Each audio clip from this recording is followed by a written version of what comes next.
Okay, well, welcome everyone, and I am Rebecca, and thanks for coming to our December monthly meetup for the Flock XR community. And just a reminder, this first section is recorded for YouTube, and then we stop recording to have a chat with everyone at the end. And that gift that you can see there is one of Liz's, where she has created a cute festive scene to go along with the festive season. And that is our mascot waving hello at everyone. And I really love the snowy particle effects that are going on there. And I'm going to be doing a very short festive code along towards the end of this meetup. So do stick around for that. And I'll hand over to Tracy for some project highlights. Thanks so much, Rebecca. So hi, I'm Tracy. Every month I choose two project highlights from our community. So the projects on the left were shared by Donhead Preparatory School. They shared those on LinkedIn. And we're loving the use of colour and the collaborative development that's clearly happening there. That's wonderful. Thank you for sharing. And the project on the right was a lovely surprise. So Athena Maria Enderstein is Global Head of Diversity, Equity, Inclusion and Belonging at Keyword Studios. Fantastic job title. And she used this Flock XR project in her keynote talk at the Women in Games Checkpoint Festival of Interactive Experiences. And she shared that with us. So thank you, Athena. And then the next thing I like to do is a bit of a sneak peek at what we've been up to. So this month, our December work for UK Games Fund included improving our character controls. So we've moved to named directions like forward and backward and numbered buttons. And this means that Flock XR can work on different keyboards. And we've also added games controller support. So this is really fun. I love using Flock XR with my games controller now. But it also means that we're going to be able to support adaptive games controllers for users who need them. So that's really exciting. And then on our other grant, NLNet. So our main software development work for the NLNet grant was completed in November. So December has been focused on something our users have been requesting. So Liz and Rebecca have been working on our new information hub. And Liz is going to tell you more about that in a moment. So over to you, Liz. Cheers, thank you very much. So first I wanted to pick a feature to spotlight. So this month I've decided to do the new updates to the fog block. So I don't know if it's something that people have used before, but it's a brilliant way to add atmosphere and depth to your 3D worlds. The fog is controlled using the distance from the camera, a density value and the colour. So you can choose between different fog modes. There's a little example there in the video, and it just depends on the effect that you want to give. So you've got a linear option, and that's for kind of like a smooth, predictable fade from going to clear to foggy areas. And it uses Z coordinates to control the start and the end point of the fog. There is also an exponential mode and an exponential squared mode as well. So they increase the density more naturally with the distance. So for example, with the exponential squared, it becomes much thicker, much quicker. It works really well if you want kind of a really dramatic, really atmospheric scene. And you can also control in both modes the fog color. So you can go from something that's kind of really complementary to the scene that you've got at the moment, or you can go for a complete contrast and mess about with the color. It's a fab block to explore. You can get some really great effects when you use it. And here is a reminder of how to access the development version. So if you're really interested in seeing exploring the fog block a little bit more, then you can go to the development version. You head over to flockxr.com and then you go to the about menu and you choose versions and then choose open development version. When you're using it, it's fun, it's really up to date with the new features, but you've got to remember it's not as stable as the current version. We're pushing updates to it all the time, so you might find things change mid-use. Okay, and then this is what Tracy was just mentioning before. So that we've been working on our new knowledge base. So that it's available at hub.flockxr.com. it's very, very early days, but we're going to build it up, and it's going to be a great source for everything to do with Flock XR. If you go and have a look at it, there's some example articles in there at the moment. So I've got a couple shown on the screen. So one of them is like a real getting started article with an embedded video in it. Another one is an example of one of the projects that you can remix, and it gives you ideas for things you might want to change, or different projects that you can try out that are pretty similar. So there's lots of ideas in there already. We'll keep building, and we want as much community input as we can as we build. So if you've got any ideas for different types of knowledge-based article that you want to add in there, then just reach out to us, and we'd love to hear from you and get those added as well. But now I'm going to hand over to Rebecca for the festive code along. Okay, so are we going to all get in the festive spirit right now? I think Liz has got her Christmas jumper on. You'll have to talk though for people to see it. I'm going to stop talking, and then you have to unmute and talk. Yeah, I did have to check many times I'd spelt it right. I think so. Amazing, amazing. It's a very cool top.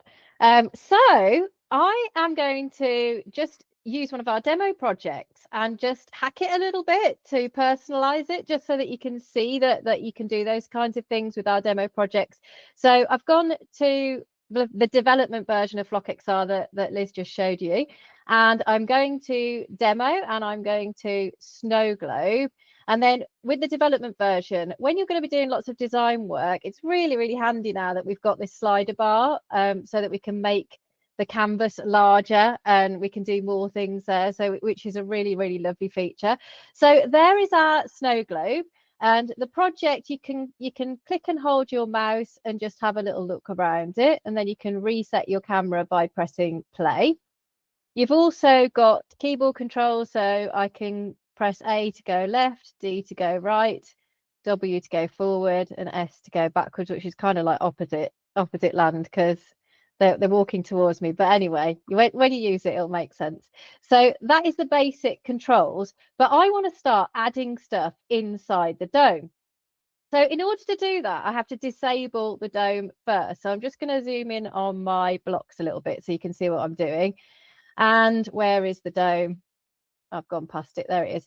So these are all the code blocks for the dome. And you might not have noticed this before, but you can actually disable a whole chunk of blocks, which is really, really handy for when you just need to move something out the way for a little while. So if I just press play now, then the dome has disappeared. So now I can start editing and adding lots of different things in there. So first of all, what I'm going to do is I'm going to use the color palette, and I'm going to make the tree a snowy tree. So I've chosen white, and then I'm going to click on there, and that has now made the tree white. So that's just showcasing our color palette, which is a very cool tool to use. And the next thing that I want to do is I'm going to add a log cabin to the left-hand side. So there's the log cabin, and I'm going to click there, and it is massive. So I'm going to use our scale tool and then click there. And then we've got this little diamond shape in the middle where you can click and hold and just drag that to the size that you want it to be. So I'm going to go maybe about there. I'm also going to rotate it very slightly, like so. And I think, let's just press play just to reset the camera. Yep, that's looking good. And I'm just going to make my roof white because the snow is falling. So we're going to have some snow on the roof. And now my roof is white. So I'm just going to press play, and there we go. And the last thing that I'm going to do is put some smoke coming out of the chimney. So there's loads of hacky ways to do this. This is how I do it. Liz probably does it in a slightly different way to me, but we all find our own little hacky ways to do these things. So what I like to do is create a little ball. So I'll get my little ball, and then I'll make it smaller. So I could either do it in the block, or I could use the scale tool to make it smaller. And then what I'm going to do is just press play again. There we go. And here is my ball. So I'm going to rename it to chimney, I think, or no, smoke. No, chimney. Chimney. So it has a name when I refer to it in a minute. So and I'm going to add a particle effect to it. So scene, effects, particle effect to it. There's going to be a lot of particle effects going on in this scene. So it's called chimney, and the particle effect is definitely on chimney. And I think I'm just going to press play and just see what happens first of all. Yep, I'm getting some smoke out of my chimney, but I'm going to slow it down a little bit. So I'm going to have it at 0.5 on the Y, so it's less force, and then that will slow it down a little bit. There we go. So you can see I've got my sphere there, and now I've got to try and get it in my chimney and hide it. So I don't like to change the numbers up here, because why do that when I can just drag stuff? So I just trial and error until I get it inside the chimney. So I'm just going to keep moving it around like so. Let's see if I actually get it in there.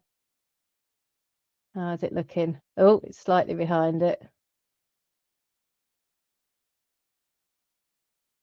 Okay, almost there, I think. Okay, and then just in case any of it's slightly low, but I think I'm just going to forgive myself for that. But just in case it was slightly pushing out of the chimney, what I can actually do is I can add a material. So I can go to materials and go to set alpha of object, and if I change that to chimney and set it to 0, then that makes that sphere invisible. Don't do that until you've got it in the right place, otherwise you might lose it on your scene. And then you've got, if I just press play, you've got your scene with your chimney, and I've missed one thing out. I haven't put the dome back. So I'm just going to add the dome back, find those disabled blocks, and then I can go to enable block, press play. Yay! So in my scene, I've made my tree white. I've added in the log cabin, and I've got a smoke effect coming out of the cabin. So that was a really, really quick festive code along. And I'm sure you can use that demo project and spend a lot more time on it and create a beautiful scene in there. And it would be lovely if you could share that on LinkedIn or Instagram with us. It would be great to see. So let's get back to the slides, if I can find them. And where are they? There they are. Okay. So we are coming to the end of our grants now. We're getting very, very close to finishing them off. So NLNet is almost complete. It has allowed us to start this hub, which is brilliant. And it's covered those first few articles on there, but we will obviously continue building that up as we go, and hopefully there'll be tons and tons of stuff by the end of next year on there. And then also UK Games Fund ends in January, and the work that we're doing there is around polishing the user interface, and specifically those color themes. Danny, we will get to the color themes and look at those. They are looking a lot better now, which is very good.